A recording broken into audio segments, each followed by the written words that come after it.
The Canadian dollar is recording a modest loss to close out the trading week, driven by worse-than-expected retail sales data and inflation that came in lower than initially anticipated.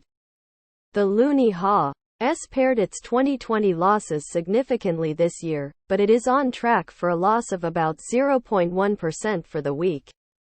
According to Statistics Canada, retail sales rose 0.6% in July, down from a 22.7% spike in the previous month. The market had penciled in a jump of 1%. Sales advanced in 6 of the 11 subsectors, led mainly by apparel, 11.2%, and automobiles, 3.3%.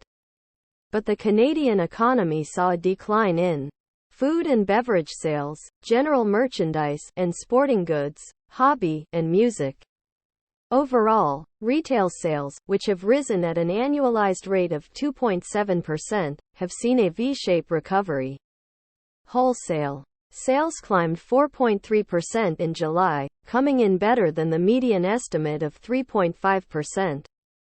But they are way down from the 18.8% spike in June.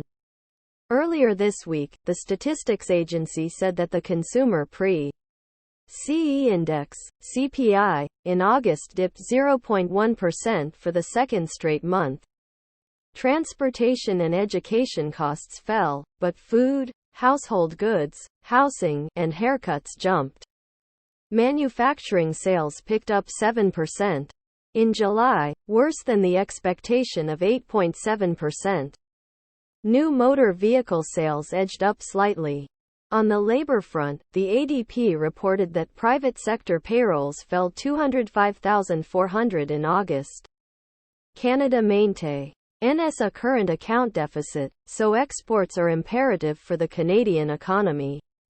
Since oil and gas are its top markets, any significant change in price, high or low, can affect the Great White North. The Canadian bond market was mixed to finish the trading week. The benchmark 10-year bond rose 0.3 basis point to 0.576%, while the 30-year bond jumped 0.7 basis point to 1.101%.